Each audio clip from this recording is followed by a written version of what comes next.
नमस्कार, खबरों का पंचनामा देख रहे हैं आप। मैं हूं आपके साथ पूजा। हम लेकर आए हैं देश और दुनिया की 5 बड़ी खबरें, जिस पर चर्चा के लिए मेरे साथ स्टूडियो में मौजूद हैं कैपिटल टीवी के एग्जीक्यूटिव एडिटर राजीव जी। सर, आपका बहुत बहुत स्वागत है। धन्यवाद। सबसे पहले नजर हेडलाइंस पर। सहरसा कटिहार से गरजे पीएम मोदी, आरजेडी कांग्रेस पर किया तगड़ा प्रहार। तो बिहार से सीएम योगी बोले, पप्पू, टप्पू और अप्पू इंडी गठबंधन के 3 बंदर। प्रियंका गांधी वाड्रा का प्रधानमंत्री मोदी पर करारा तंज, अपमान, मंत्रालय बनाने का दिया सुझाव। तो पीएम के कट्टा वाले बयान से बौखलाए तेजस्वी यादव। सुप्रीम कोर्ट के पूर्व सीजेआई एनवी रमन्ना ने किया बड़ा खुलासा, कहा मुझे दबाव में लाने के लिए परिवार पर दर्ज किए गए थे केस। जगन मोहन रेड्डी सरकार पर उठे सवाल। मनी लॉन्ड्रिंग मामले में अनिल अंबानी पर बड़ी कार्रवाई, ईडी ने जब्त की 3000 करोड़ रुपए से ज्यादा की संपत्ति, फ्लैट, प्लॉट और ऑफिस भी जब्त। एक इंटरव्यू के दौरान ट्रंप ने किया बड़ा दावा, बोले पाकिस्तान कर रहा है परमाणु हथियारों की टेस्टिंग, रूस, चीन और कोरिया में भी टेस्टिंग, अमेरिका को लेकर भी कही बड़ी बात। खबरों की शुरुआत में सबसे पहले बात बिहार में पीएम मोदी के चुनावी हुंकार की। बिहार विधानसभा चुनाव के अंतिम चरण में सियासी दलों ने अपनी पूरी ताकत झोंक दी है। पहले चरण के लिए कल प्रचार थम जाएगा। उससे पहले आज पीएम मोदी, सीएम योगी आदित्यनाथ, अमित शाह से लेकर बीजेपी के कई बड़े नेता चुनावी मैदान में नजर आए। पीएम मोदी ने आज सहरसा, कटिहार में चुनावी रैलियों को संबोधित किया। पीएम ने महागठबंधन पर हमला बोलते हुए कहा कि आरजेडी कांग्रेस के पोस्टरों को देखिए, जो बिहार में सालों साल मुख्यमंत्री रहे, जो बिहार में जंगल राज लाए, उनकी तस्वीरें पोस्टरों से गायब है या कोने में छोटी सी तस्वीर लगी है, दूरबीन से भी दिखाई नहीं दे रही। पीएम ने तेजस्वी का नाम लिए बगैर कहा कि अपने पिता का नाम बोलने में शर्म क्यों आ रही है। वो कौन सा पाप है जिसे आरजेडी वालों को बिहार के नौजवानों से छुपाना पड़ रहा है। तो सीएम योगी ने दरभंगा, मुजफ्फरपुर, सारण और पटना में 4 रैलियां कर कांग्रेस आरजेडी पर जमकर प्रहार किया। सीएम योगी आदित्यनाथ ने गांधी जी के 3 बंदरों से महागठबंधन के 3 नेताओं की तुलना की। उन्होंने कहा कि बिहार में गांधी जी के 3 बंदर की तरह 3 नेता चुनाव प्रचार करने उतरे हैं, जो पप्पू, टप्पू और अप्पू के नाम पर है। पप्पू अच्छा बोल नहीं सकता, टप्पू अच्छा देख नहीं सकता और अप्पू सच सुन नहीं सकता, इसीलिए दुष्प्रचार किया जा रहा है। सर, कल पहले चरण के लिए चुनाव प्रचार थम जाएगा, उससे पहले अभी एनडीए कहां तक आपको नजर आ रहा है? देखिए, जो प्रधानमंत्री मोदी बार बार बिहार जा रहे हैं, यात्राएं कर रहे हैं, उसका प्रभाव तो यही है कि महागठबंधन के नेता और खासकर कांग्रेस पार्टी जब ये प्रहार कर रही है तो पॉलिटिकल प्रहार नहीं कर रही, सीधे दबाव में लाने की कोशिश कर रही है कि पीएम मोदी आ क्यों रहे हैं। ये बार बार जो खड़गे बोल रहे हैं, प्रियंका वाड्रा बोल रही है, या फिर राहुल गांधी बात करते हैं, या तेजस्वी यादव खुद बात करते हैं कि सारा काम धाम छोड़कर दिल्ली से सब लोगों ने यहां डेरा लगा रखा है। इसका मतलब है कि इन लोगों को पता चल रहा है कि प्रधानमंत्री मोदी के जाने से, अमित शाह के बिहार जाने से हर दिन कुछ न कुछ प्रभाव वोटरों के ऊपर एनडीए के लिए पड़ रहा है और एनडीए धीरे धीरे आगे बढ़ती जा रही है। और ये प्रभाव लोगों से बात करने से ज्यादा इन लोगों के रिएक्शन से पता चलता है। अगर महागठबंधन के नेताओं को लगता कि इनके आने से फायदा हो रहा है, इनके आने से हम आक्रामक हो रहे हैं, हमारे नेता कार्यकर्ता एक्टिव हो रहे हैं, तो ये इनके ऊपर पर्सनल कटाक्ष नहीं करते, बल्कि शासन, कुशासन, प्रशासन, व्यवस्था के बारे में कहते, क्योंकि उनके पास आधार है। अगर प्रधानमंत्री मोदी बात करेंगे या नीतीश कुमार बात करेंगे तो ये तो बात वही करेंगे जो इससे पहले की सरकारों ने किए, उसका उदाहरण गिनाएंगे। लेकिन इनके पास तो आधार है कि केंद्र में भी सरकार भाजपा की, स्टेट में भी सरकार भाजपा जदयू की। तो ऐसे सरकार ने अगर कुछ गलत काम किए हैं तो गलत कामों की चर्चा करे, लेकिन ये चर्चा कर रहे हैं सरकार के कामों की नहीं, बल्कि सरकार में बैठे लोगों की, यानी इनके दिल्ली से बिहार जाने से इन लोगों को तकलीफ है। मतलब स्पष्ट तरीके से एनडीए को फायदा मिलता दिख रहा है। जी, तो एनडीए का प्रचार जोरों पर चल रहा है, तो महागठबंधन की गाड़ी धीरे धीरे आगे बढ़ रही है। आज राहुल गांधी तो कहीं बिहार में चुनाव प्रचार करते नजर नहीं आए, लेकिन प्रियंका वाड्रा जरूर नजर आई। प्रियंका गांधी वाड्रा ने बिहार के सोनबरसा में एक रैली को संबोधित किया। प्रियंका गांधी ने प्रधानमंत्री नरेंद्र मोदी पर तंज कस कहा कि प्रधानमंत्री को अपमान मंत्रालय बनाना चाहिए। तो मल्लिकार्जुन खड़गे ने वैशाली में एक जनसभा को संबोधित करते हुए पीएम मोदी और नीतीश पर निशाना साधा। अपने भाषण के दौरान खड़गे ने कहा कि पीएम मोदी और शाह जंगलराज कर रहे हैं। ये बताओ पहले कि एनडीए सरकार पिछले 20 साल में बिहार में क्या क्या किया। साथ ही तेजस्वी यादव ने प्रधानमंत्री नरेंद्र मोदी की कट्टा वाली टिप्पणी पर नाराजगी जताई है। तेजस्वी ने कहा है कि उन्होंने किसी प्रधानमंत्री को ऐसे शब्द इस्तेमाल करते हुए नहीं सुना है। सर, अब तो 2 दिन के बाद चुनाव होने हैं, वोटिंग होनी है, महागठबंधन के प्रचार में वो धार क्यों नहीं नजर आ रही? क्योंकि धार है ही नहीं। इन लोगों के पास एक ही आधार है, धार विहीन आधार, जो कि ये चाहते हैं कि अचानक से करिश्मा हो जाए, कोई ऐसा करिश्मा हो जाए जिसके कारण ये एनडीए की सरकार में बैठे लोग, उनके ऊपर कोई आफत आ जाए।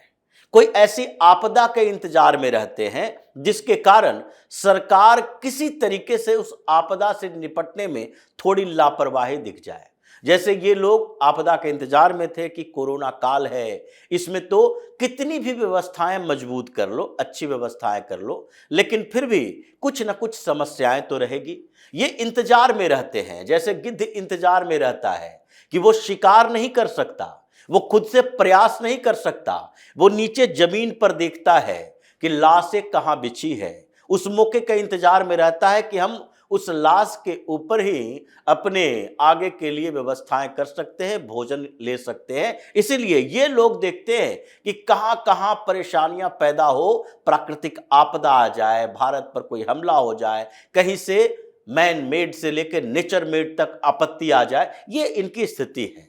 धार तो तब होगी जब आपने पिछले 5 सालों में कुछ काम किया हो। काम का मतलब आप सरकार में नहीं हो, विपक्ष में हो, लेकिन विपक्ष में भी आपको ये दिखना चाहिए कि बिहार के अलग अलग क्षेत्रों में जो काम हो रहे हैं उसमें कमियां क्या है, सरकार को आईना कैसे दिखाया जाता है।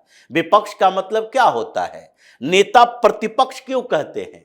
नेता प्रतिपक्ष का मतलब होता है कि आप सरकार की सराहना भी करें, आलोचना भी करें। सराहना करेंगे तो सरकार का मनोबल बढ़ेगा, लोगों के लिए बेहतर काम होगी। आलोचना करें क्योंकि आपके पास अधिकार है सरकार को पर अंकुश लगाने के लिए। लेकिन ये लोग करते क्या है, 5 साल तक सोए रहेंगे और चुनाव के समय बात बड़ी बड़ी हवाई किले बनाएंगे, बड़े वादे करेंगे और उसके बाद फिर सो जाएंगे। तो ये धार कहां से आएगी? धार न कांग्रेस में है और न राजद में है, इसलिए पिछड़ता जा रहा है।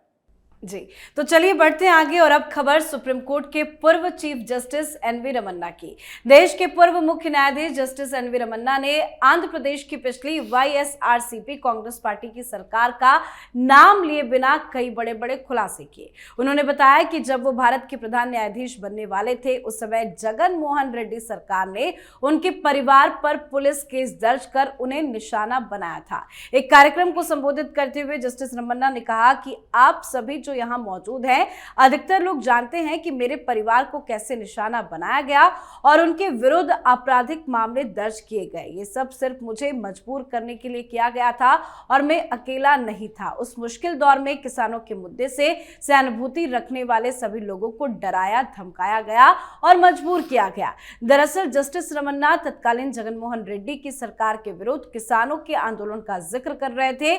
उसी दौरान उन्होंने ये बातें कही है। सर, अगर सीजे रमन्ना इस तरह की बातें कर रहे हैं कि उन पे प्रेशर क्रिएट किया गया, तो आम नागरिकों का क्या हुआ होगा? देखिए, जगनमोहन रेड्डी की ही बात नहीं है, रीजनल पार्टियों की सरकारें जहां जहां है और जिन सरकारों में ये जो मोदी के ऊपर आरोप ये लोग लगाते हैं, या राहुल गांधी जैसे लोग जो बार बार आरोप लगाते हैं कि जुडिशियरी को भी अब मोदी सरकार ने अपने चंगुल में बना रखा है। लेकिन पूरे उदाहरण देखिए, ये तो एक आध चीफ जस्टिस जो पहले रहे रमन्ना ने ऐसी बातें कही, लेकिन एक उदाहरण नहीं है, कई उदाहरण ऐसे हैं सुप्रीम कोर्ट में अभी के जजों में ये अभी के जजों की स्थिति भी वही है कि अभी इनके ऊपर मोरल प्रेशर इस बात का होता है कि चूंकि विपक्ष ने एक बात कह दी है कि ये राइट विंग की सरकार है, ये सांप्रदायिक पार्टियां हैं, तो अगर इनके पक्ष में कुछ बात हो भी फैसला दें तो फिर हम उस गुट से बाहर हो जाएंगे जो निष्पक्षता की बात करता है। तो जगन मोहन रेड्डी की सरकार थी, उसने सीजेआई, तत्कालीन सीजेआई रमन्ना के परिवार को परेशान करने की कोशिश की। ममता बनर्जी की सरकार है तो एक लेडी जज ने सीधे आरोप लगाया कि उनके पास अभिषेक बनर्जी का केस था ये कोयले घोटाले में, और उस समय वो बार बार टिप्पणियां कर रही थी, उनको अरेस्ट करने की बात थी। उनका हस्बैंड जो कलकत्ता हाई कोर्ट में ही एडवोकेट है, उनको फ्रेम किया गया, उनके पीछे सीआईडी लगा दी गई। जज के खिलाफ भी सीआईडी रिपोर्ट लाई गई कि नहीं नहीं ये लोग मिलजुल कर हमारे खिलाफ काम कर रहे हैं, और एक झूठा गवाह प्रस्तुत किया गया कि नहीं मेरे मुकदमे की पैरवी में इस एडवोकेट ने जज के साथ सेटिंग की है। ये स्थिति ममता बनर्जी की रही। ममता बनर्जी के कलकत्ता हाई कोर्ट में एक दो नहीं कई ऐसे जज हैं जिन्होंने आरोप लगाया है कि कैसे जजों के चैम्बर में बैठकर टीएमसी के नेता सेटिंग करते हैं। तो ये आज की बात है नहीं, लेकिन ये लोग भी बाहर निकलने के बाद डायरेक्ट बात नहीं कर पाते कि इन लोगों ने कैसे कैसे जजशिप पाया है और उसमें इन पार्टियों की क्या भूमिका रही है। इसलिए अभी ये सीजेआई रमन्ना ने जो बात बोली है वो इन सारी रीजनल पार्टियों की सरकारों के ऊपर है, और कांग्रेस ने जो किया है जुडिशरी के साथ वो तो उदाहरण सबके सामने है कि कैसे एचआर खन्ना के सीनियरिटी को छोड़कर एक और जज बना दिए। क्या इतने सारे सबूत उदाहरण हैं कि ये लोग आज भी उनके ऊपर मोरल प्रेशर डालते हैं, और सब सत्ता में थे तो आगे के फ्यूचर प्लान दिखा दिखाकर इन लोगों को अपने तरफ से फैसला देने के लिए मजबूर करते थे। जी, अब बात अनिल अंबानी पर ईडी एक्शन की। ईडी ने अनिल अंबानी के खिलाफ मनी लॉन्ड्रिंग से जुड़े मामले में बड़ी कार्रवाई की है। ईडी ने अनिल अंबानी और उनके रिलायंस ग्रुप से जुड़ी 40 से ज्यादा संपत्तियां जब्त कर ली। इन संपत्तियों की कीमत 3000 करोड़ रुपए से भी ज्यादा आकी गई है। जब्त की गई संपत्तियों में अनिल अंबानी का मुंबई के पाली हिल स्थित आलीशान घर और दिल्ली का रिलायंस सेंटर ऑफिस भी शामिल है। इसके अलावा नोएडा, गाजियाबाद, पुणे, मुंबई, ठाणे, हैदराबाद, चेन्नई, कांचीपुरम और पूर्वी गोदावरी में फैली कई अन्य संपत्तियों को ईडी ने अस्थायी रूप से अटैच कर लिया है। ये मामला रिलायंस होम फाइनेंस लिमिटेड और रिलायंस कमर्शियल फाइनेंस लिमिटेड द्वारा जुटाई गई सार्वजनिक धनराशि के दुरुपयोग और मनी लॉन्ड्रिंग से जुड़ा हुआ है। सर, इतनी बड़ी कार्रवाई और एक्शन ईडी ने ले लिया, अंबानी के खिलाफ राहुल गांधी क्यों चुप है? बस सवाल यही है कि अगर इतनी बड़ी कार्रवाई हो रही है तो इन लोगों को सामने आना चाहिए, या तो इनके सपोर्ट में आए या सरकार के विरोध में आए। लेकिन ये सन्नाटा पसरा हुआ है, लोगों को भी इसके बात की जानकारी नहीं हो पाती क्योंकि राजनीतिक हलचल नहीं हो पाती, इस पर आरोप प्रत्यारोप नहीं लगता, और ये मीडिया में भी खबर छिप कर रह जाती है। ये अनिल अंबानी के खिलाफ राहुल गांधी ने ही तो बार बार कहा था। अनिल अंबानी के खिलाफ इसलिए कहा क्योंकि राफेल की डील की भी बात हुई थी, और उस समय अनिल अंबानी ने defence company Reliance defence start की थी कि अनिल अंबानी मोदी से जुड़े हुए हैं। ये मुकेश अंबानी की बात तो इन्होंने बाद में उठाई रिलायंस जियो के समय से, लेकिन इससे रिलायंस डिफेंस जब ये स्टार्ट किए थे अनिल अंबानी तो राहुल गांधी बड़े इनके विरोधी थे कि मोदी के सपोर्ट में है। आज क्यों नहीं बात करते? ये पूरा विपक्ष में सन्नाटा क्यों पसरा है इस बात को लेकर? क्योंकि इनको लगता है कि अगर ये बात उठाए, मुद्दे उठाए तो ईडी निष्पक्ष साबित होगी। लोगों के दिमाग में आएगा नहीं नहीं ईडी तो बड़ा निष्पक्षता से काम करता है, और मोदी के बारे में ये होगा कि भाई ये देखो ईमानदारी से ईडी सीबीआई को काम करने के लिए प्रधानमंत्री मोदी ने छूट दे रखी है। ये अनिल अंबानी, ये दो कंपनियां, ये जो रिलायंस होम फाइनेंस और कॉमर्शियल फाइनेंस की बात कर रहे हैं, ये 13,000 करोड़ रुपया लिया, मार्केट से भी लिया और यस बैंक से भी लिया, और उसके बाद इसने मनी लॉन्ड्रिंग की, यानी कि फंड को डाइवर्ट किया, लोगों का पैसा, और दूसरी कंपनियों में आप फंड को डाइवर्ट करते हो, और उसके बाद ये एनपीए घोषित हो जाता है। ये सारे बैंक का लोन नॉन परफॉर्मिंग एसेट, क्योंकि ये चुकाने में समर्थ नहीं होंगे, ये अपनी पुरानी कंपनी बंद कर देंगे। अब इसी बात को लेकर राहुल गांधी कहते थे कि बड़े बड़े उद्योगपतियों के पैसे ऐसे ही पड़े हुए हैं, लेकिन प्रधानमंत्री मोदी उससे वापस नहीं ले रहे। ये वापसी हो रही है, ईडी ने अटैच किया है संपत्ति, सबकी नीलामी होगी, वो पैसे वापस आएंगे और उसके बाद ऐसे एक दो नहीं है, सैकड़ों ऐसे बड़े बड़े बिजनेस हाउसेस हैं जिसकी प्रॉपर्टी अटैच हो चुकी है। राहुल गांधी की भी अटैच है। ये नेशनल हेराल्ड मामले में 750 करोड़ की प्रॉपर्टी अटैच हो चुकी है। तो इसलिए इन लोगों को डर इस बात का है कि आगे किसका किसका नंबर आएगा, उसमें हम भी शामिल होंगे।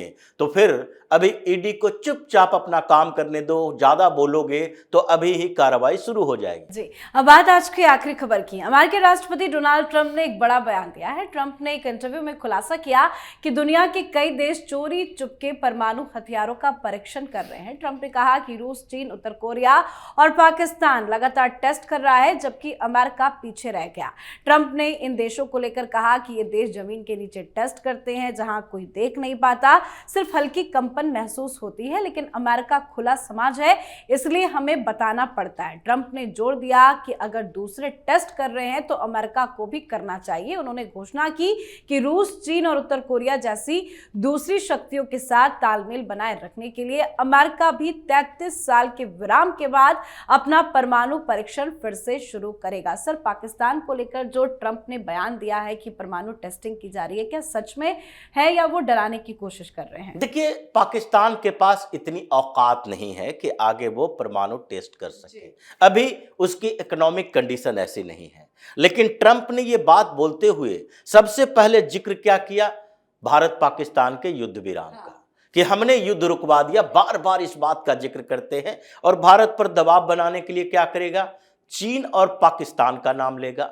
भारत पर सपोर्ट करने के लिए क्या करेगा? वो रूस और कोरिया की बात करते हुए भारत को कुछ सपोर्ट करने की कोशिश करेगा। ये इसकी नीति है। पाकिस्तान हो, चाइना हो या रूस हो या भारत हो, ये परमाणु शक्ति संपन्न देश अगर परमाणु टेस्टिंग करते हैं और आगे जारी रखते हैं तो कौन से टेक्नोलॉजी का उपयोग कर रहे हैं ये अमेरिका को पता है कि कौन ग्राउंड में टेस्टिंग करेगा और कौन कंप्यूटर पर टेस्टिंग करेगा। अमेरिका 33 साल का विराम नहीं लगाया।